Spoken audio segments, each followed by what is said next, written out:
BFF! My name is Ako si Arnie! Tantan! And we are your best friends! Ayan, welcome back ulit sa aming channel. And for this vlog, ay super excited tayo dahil makakasama na natin siya after isang buwan. Yes, Diba? na-miss natin to. Kaya guys, i-welcome back din natin, of course, our Lavabob!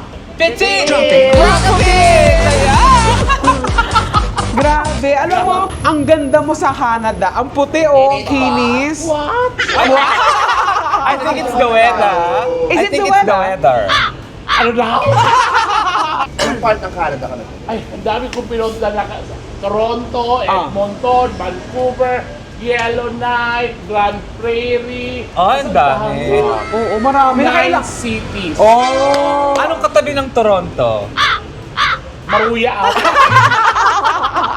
Maruya. Ano yan? Toronto. Oo. Pero sobrang nag-enjoy kami, promise. Oo nga. Alam mo, pagbalik niya, alam mo yung fresh, maganda, makinis. Parang pag uwi mo, may inspirasyon ka. Pero kung baho lang hindi ako. Diyos ko, 3 days, masakit ang ipin ko. Oo, Hindi, nga, alam mo, ang masaya sa mga ganong tour, yung may trabaho ka na, may bakasyon ka pa. Work and leisure. Yes. Oh, yeah. At saka alam mo, Sure. napakaganda ng tuloy na Petit doon kasi kasama niya yung mami niya. Pero pag-uusapan natin yan mamaya sa pagbabalik ng Best Friends. Kaya tayo nandito bilang parang bienvenida natin. Bienvenida ang tawag doon, di ba? Pag aalis, despedida. Pag Pagbalik, i-welcome mo, welcome. bienvenida. Pakakain natin si Petit, Oo. tapos magkakwentuhan tayo kung anong mga experiences niya sa Canada. Ay, ang dami kong ichichika. Pero alam mo kasi nagdespedida kami kay Negi. Ikaw ang bienvenida namin. Oo, nagdespedida kami kay Negi. Sa amin naman, nag-despedida sa amin si Tart. Okay. Oo, inalit kami sa airport, nakakahiya. Bakit? Yung mga placard. Ako sa bahay ng placard. Hindi, placard ba to? O pag good luck para sa kanilang paglalakbay going to Canada. Ito yan. Para makita nyo rin kung sino. Tapos may flag na Philippines, atleta ba? Halika na sa loob, ang init. Let's go! So mga kapamilya, nandito na tayo ngayon sa ating pinakaiintay na part, ang kainan. Since nag-order naman na tayo, chikahan muna tayo. Ayan na Ay, pala. pala. Sige. Ito na yung mga unang order natin, yung Lumpy. lumpia. Lumpia. Bol. Gusto mo yan?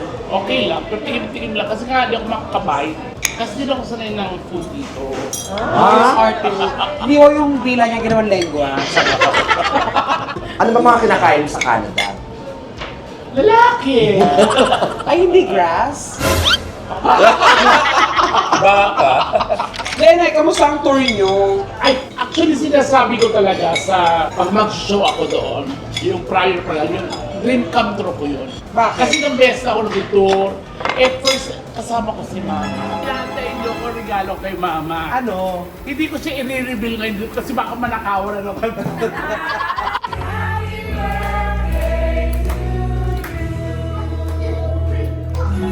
Oo, nakakatuwa. Yun talaga pinag-pray ko talaga. Kasama ko si Mama, tapos si June. Nakasama. Kasama.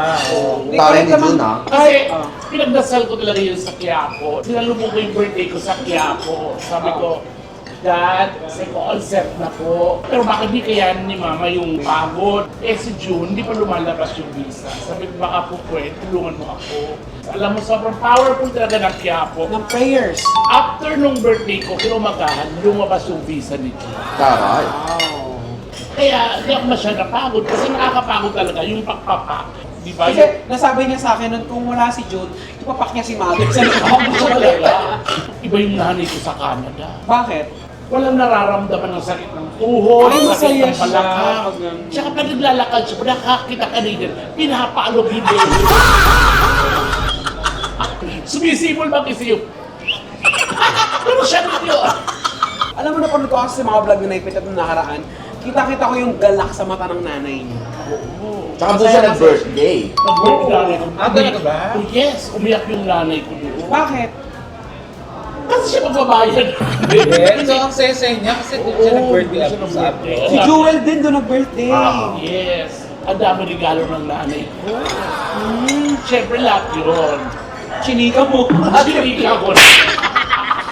Hindi lang Canada ang napunta ng mama ko. Bakit? Nakapunta siya ng Amerika. Ano Oh, ba no. siya? Wala. Paano? May Ito visa. ba? Totoo. Hindi, multiple naman si Mama. Hindi. Nag-emergency landing yung eroplano sa North Dakota. Bakit nag-emergency landing? Bigatan. Ito kanya. Umabante ako. Naglakad ako, umabante ako. Bumulong. Mayday. Hindi, kasi parang may tornado, tapos may transform sa Winnipeg. Eh, from Toronto, papunta kami ng Halifax, may layover na 30 minutes. Sa Winnipeg. Oo. Change plane kami, hindi kayo makababa. Imagine yung oras namin na biyahe, 3 hours lang. Siguro 9 hours kami sa air. Lumakad muna sa North Dakota, o South Dakota. Tapos, para lang mag-fuel. Kaya nakarating si Mama sa Amerika. Hindi sinasadya. Oo, sinasabi naman ng piloto. Tapos hanggang sa lumipad na kami, hindi naman kayo makalan sa Winnipeg. Bakit? Parang delikado kasi. So nung nakalapag kami, palakpakan lahat. Mga tao. Hindi naman ninervous Sa ang mga air. ko. Hindi naman alam kasi English. Pero kung Bicolano yung Chico Bisaya, Ay, alam mo. puro Rosario na yun. Tapos lapag kami. Diyos ko, gutom na gutom. Kasi walang pagkain sa aeroplano. Wala. Eh kasi nga 3 hours lang. Oo, walang pagkain. Gutom na kami lahat. Buti sa gutom mo, hindi mo kinain yung mga kasama mo. Actually, yung isa, parang gusto ko nagpangasin doon. Bali ilang shows ang nagawa niyo? Siyam. Paldo. Kaya ikaw si Tita Petit. Tita Petit siya. Tita Nelly, hello Tita Jewel. Ako si Catherine Bernardo, hello.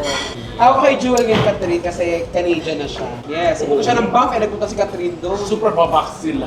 Ano siya? Pabox. Oo nga. Tapos ang pinapasok niya si Box, mga bato ng kada. Eh, Pag first timer ka di ba sa ibang lugar, ganun, bato, buhangin, lupa. Nakakatawa si Jewel. Kasi kami pinuntahan kami. Tapos si Bakla, bayabang nag-cart. Kasi babox lahat. Eh napunta namin, mga mura. Eto na, si Bakla. Kasi ano yan? Herbs and spices. Ay. Hindi ba pwede ko tray? Magluluto ako. Jewel. Jewel cart. Sabi ko, magkano ba? $1 lang ang isa. Eto $2 lang. Sabi ko, check mo muna yung expiration. Baka malapit na. Ibabox mo yan ang expired niya sa Pagdating. Pinas. pagdari. At yung pinabili mo, na lahat expired. Di ba ang Canada ang isa sa mga countries na super accepted ang mga LGBT? Oo. So nagka-jowa ka din? Ano, jowa-jowa? bawal di ba may naiwan siya dito si ano? Ayaw. Oo. Hindi pwede. Yung atleta. Si ano, Rose. Rose. Axel Rose. Yung lalaki yung nanay ko yun. Ano yung mga sapatos ng lalaki? Sabi ko, ako mag-workout ka. Tapos sabi niya, Hindi magbabago. oo. Sabi ko, mano kay Papa? Ngayon lang si Papa mo. Siyempre mataba ako. Oh, congratulations, baby boy. Marami kang bagong shoes. Saka for sure, may mga damit ka, may pabango ka pa. Yes! Yes. Kompleto syempre. Yes. Alam mo, ganyan-ganyan din ako dati. Nagka-jowa ako before. Tapos nag-Hong Kong kami nila, guys. Pinagtupot ko yung jowa ko. Cup hanggang sapatos. May pabango pa. Ganyan talaga, no, pag may jowa ka. Tsaka pagmahal mo talaga. Tsaka kailangan niya yun kasi nga, di ba, naglalaro. Naglalaro na. Nilalaro yung balo yung susunod. Anong pinakakakaiba mo experience nung huling lakad niya? Yung parang, ay, ngayon ko lang bukod dun sa airplane na, paikot-ikot sa taas. Yung church, Marami bang Pilipino sa Canada? dami. Tapos yung mga church doon, yung sinasabi nila, na itong church na to, sobrang miraculous to, lahat ng wish matutupad. Alam mo, totoo yun. Nag-wish ka din. Nag-wish ako, sabi ko sana matuloy yung mga racket ko na ibang bansa kasi gusto ko habang kaya pa ni Madir, ibigay na ni God. Alam mo, paglabas ko sa simbahan, nag-PM na sa akin, okay na ba kayo sa November for Australia? Oh. Kasi si Guy. At saka, at sinipit talaga palasid ba to? Oo. May weekly meron kaming sinesenya, kanya-kanya PM yun Yes, Simba. sa GC. Nagpe-pray siya para sa amin. Oo, lahat naman pinagdarasal ko talaga. Kaya siya sa Sister Petit. Si... Mother Petit. Father Philip Bronco. Sa Lunes, anong gagawin mo? Wala ata. Wala, sumama ka sa amin, binakad kami. Saan kayo? Hindi, baka nag-set siya ng man. Ay, mag-reset ka, sayang. Pero okay lang yan, kailangan bawi-bawi. Babawi sila ngayon ng work Oo. ha. 1 month silang nag-absent sa Vice Comedy Club. Punta kayo ulit ng Vice Comedy Club kasi mapadalas na sila makikita ulit. Yes. Pero nag-last set naman ako bago ako lumipad. Yes. Masipag kasi talaga pumasok. Oo. Para siyang si Iya, si Ate Anton. Pasok talaga na. Oo. Nalulungkot ka pa wala akong pasok. Nako, ngayon pa, masabibilis ka pag nabukas na yan. Nagbubukas Baka na sa mo, Miss Away ako. halo-halo ni Ate Mame. May share ka ba sa halo-halo natin, Mami? Oo. Mukhang maglalaro ka ulit. At eto pa, super tongits kami doon. Ah, talaga? Super Oo, tongits. lahat pala sila nagtutongis. Imagine mo nanalo si Jewel ng $700. Para ang 100 ay 4,300. So nagbabakbakan kami dalaw ni Jewel. Galing-galing ni Jewel. Si Negi hindi. Sinegi ko cross-stitch lang yun. Kakabili ko. Sinegi ang manang sa amin. Wala nang ginawa sa araw. Magtupi ng damit. Tapos pagkatupi niya, matutulog. Tutupin ulit. Sabi ko, kasyasya mo ka. May isa palang istorya na sinegi 2 araw hindi nakatulog ng maayos. Kasi dito yung papunta kami ng Halifax, di ba? Dahil nagka-hailstorm. Nagka-hailstorm, yung mga bagay namin nasa airport. Tapos nandun na kami sa Melfort, naiwan pa rin yung bagahe. Hindi na nadala ng aeroplano. So 2 araw kami, walang ligo, walang toothbrush, wala lahat. Kasi nandun sa bagahe. Sinegi 2 araw hindi nakatulog. Kasi yung kulambo niya kinakat ko sila ano doon. Dala niya. Bagahe. Si Negi kasi nagdadala, hindi nakakatulog pag walang ano. May kulambo sa Kulambo. saba. Oo. Ano sabi sa'yo ni Madir pagkatapos ng tour? Andito pa ba si Madir sa Manila? O Iniwan niya doon. Nandito pa sa mama. ano na? Ako iniwan mo sa kanan. Kaya atin ko siya. Sa Bicol. Yun nga, kaya ang dami-dami binayaran po. Sa bagahe pa lang 80,000 na dito. Madami siyang na-shopping din. Sobra. Siyempre nag-enjoy din si Madir. Sobrang nag-enjoy si Madir. Tsaka gusto niya talaga, syempre, first time niya, yung pagbalik niya sa mga amiga niya, sa kamandyong niya, sa pamangkin niya, ayun ang mag-ante-ante na ipapako sa akin. Binigay ko na lahat, sabi ko, sige, buka. Siya naghahawak ng credit card ko, sige, ikaw lang. Kaya pagdating ng credit card, iya. Kaya naman work. Yes, set. Ayan, back to work, back to taping sa Everybody City, schedule Ay, oo nga pala. At syempre, pinag-shopping ko rin kayo doon. Ibibigay ko sa inyo, pero i-reveal ko sa vlog ko. Ay, abangan niyo yan sa vlog ni Madir. Walang Ano yung problema. pasalubong niya sa Bex Bread. Yes! Anong kakaiba yung experience mo dito sa Canada na hindi mo na-experience sa ibang mga tour mo abroad? Sobrang pagod nito. Dahil siyam ng Kasi Friday may show, Saturday may show, Sunday may show. Lipad. Darna, lipad. Yung agad pagkatapos ng show, lilipad na naman. Ay, ganun? Buti na, nakakapahinga kayo sa aeroplano. Nakakapahinga naman. Tapos yung, pero wala pumipitik dito lahat good vibes lang. Hindi mo lang, Wala kahit pumipitik. Nag-usap na kami, kung gusto, halimbawa free day namin, kung gusto yung rumampa, kung gusto mag-shopping, gumala, go. Basta sa work, halimbawa sa sponsor visit, bibigay natin yun. Pero pag wala na, So, kanya-kanya pwede kayo gala. magkanya-kanya. Yes. Si Negi pala pamasahe. Parang may nagmumukbang ka sa likod eh. Paano? 8 kamay Kasi ang magka-roommate, si Negi tsaka si Jewel, roommate sila. May isa sila malaking bed. Kami naman si Mama, ako, si June. Si June extra bed yun. Yung nanay ko naluloka siya, yung kada city iba. At saka nakita ko sa mga stories, yung parang painting na yung mga pinupuntahan niya. Oo, Mga ganda. bundok, no? O yung pumunta kami ng Lake Louise. Yung ganda-ganda. So more on pasyal din. So kahit ka pa paano, nagtrabaho kayo, napagod kayo ng Friday, Saturday, Sunday. Pero yung ibang araw, nakapagbakasyon kayo, nakapag-relax. Oo. Pero ang masaya doon, masaya ang mama mo. Oo, kaya ako, sobrang napapasalamat ako sa promoter kay Tere, kay Jordan, kay Ulan, kasi kinausap ko sila, sabi ko, pasyal natin si Mama. Buti kinain ang katawan ng mama mo, no? Wala siya naramdaman, eh. Kasi siguro maganda rin ang weather. Tsaka parang na-enjoy niya talaga. Malamig ba yung Oo. weather? Malamig? Mainit ang panahon, pero yung hangin parang malamig. Parang Baguio. Oo, may, tsaka ano loloka yung nanay ko kasi may pinuntahan kami, parang sa Yellowknife, walang gabi. So ayan guys, tapos na kami mag-show dito sa Yellowknife. Ayan, kasama ko si Reggie ng Tawag ng Tanghalan. Nandun si Pitit saka si Jewel. Dahil, alam nyo bang alas 12 na ng gabi? Grabe, alas 12 ng gabi oh. Oh, kita mo oh, sobrang liwanag. Paano tayo matutulog nito, Reggie? Ganun. Oo, alauna natin may parang tanghali. Oh my God. Tapos paglingon, alas 3 na, di ba? Ang liwanag pa rin. Paglingon ko sa gilid, ang papayat ng mga manok. Yung nilala ko, titilaok sila ulit. Walang tulog. Yung ginagano ng manok yung olyo. Titilaok na ba ako? Tsaka gumagano na lamunan. Bagay trabaho ng manok. Pag madaling araw, titilaok sila. Kasi wala silang makitang gabi. Hindi na lang titilaok sila ulit. Gumagano na yun. Hoy! Ginagano sa manok. Hoy! Congrats sa producer namin yan sa Yellowknife. Congratulations sa Saturn. Yes, kayo yung tatlo. Di ba? At saka si Reggie Tortuga ng Tawag ng Tanghalan.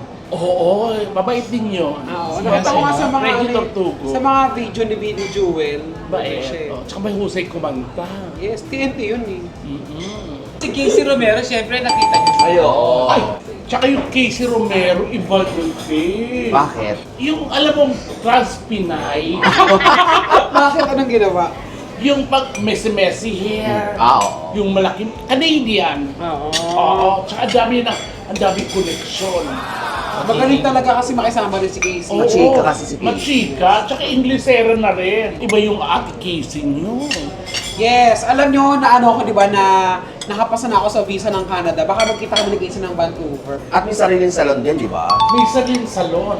Ito na nga, oh, parang general manager ng WestJet. Airline. Yes, kaya kaming paanuhin, ilibre yung bagay namin. Kay Casey. Kasi nga, ang mahal na per bagay. Eh, hindi parang isang bagay ni Negli libre. At saka ang alam ko, si Casey may jowa ng piloto.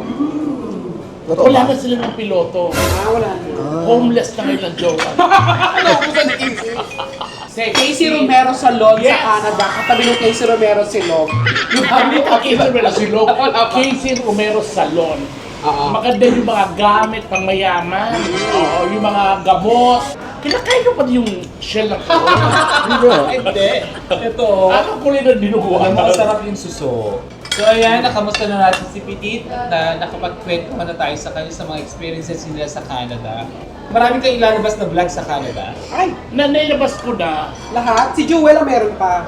Jewel meron pa. At saka rin mo yung family ni Jonah sa Canada. Sila Tita Jen. Oo! Ang sarap ng empanada. Oo, may tinda sila mga empanada dun eh. Ang sarap. Tsaka si ano, yung matangkad si Matthew. Kapatid ni Michael, ang aw-aw mo. Oo, buti hindi kami nagkatuloy ni Michael. Kasi kung nagkatuloy kami ni Michael, iiwanan din pala ako. Kasi mamigrate ko sa kami. Hindi na lang. Kaya okay lang na friends lang kami ni Michael. Kay Axel ka na lang, ma. So kabangan nyo rin pala, at manood din pala kayo, subscribe din kayo sa channel ni Jewel. Kasi sa sobrang, alam mo, pili ko nga sa sobrang saya niya sa Canada and medyo maraming araw na mag-relax. Nakuha niya mag-vlog. Oo. Gusto niya raw mag-vlog na. Saka good vibes. Ang galing nila Ate Jewel mo. Jewel, pagod kayo gift ko sa kanila. Ay! Kaya naman, Nay. Pero, i-reveal ko yung laman sa vlog ko. At ito, hinanap ko pa talaga to. Yung mga nag-message sa Alex, Miss O, kung anong gusto niya, yun ang binili ko. Pero ikaw wala ka naman message ikaw, kung ano na lang ang gusto ko. Hindi, ano naman lagi naman gusto ko yung binibigay niya. Thank you. Hindi pa namin makikita, no? Kasi sa'yo. Okay, Ton. Oh my God, ito yung gusto kong ano. Hey! Ito yung gusto kong spaceship. Galing mo. Thank you, Nay Piti. Thank I you. love you. That's Salamat sa regalo mo sa amin. Abangan niyo po yung reveal, yung unboxing nitong mga gifts na to at sa lumong ni Petit. Sa channel niya, syempre. Yes, thank you very much, mga BF. Salamat. Tsaka, yung mga kalabababas ko rin, is ko, thank you sa Best Pretzel. Pinakisalubong niyo ako ng bongga-bongga pagino. Thank you. Kaya na tayo ha. Salamat mga BF! Thank you, Bye! Welcome back!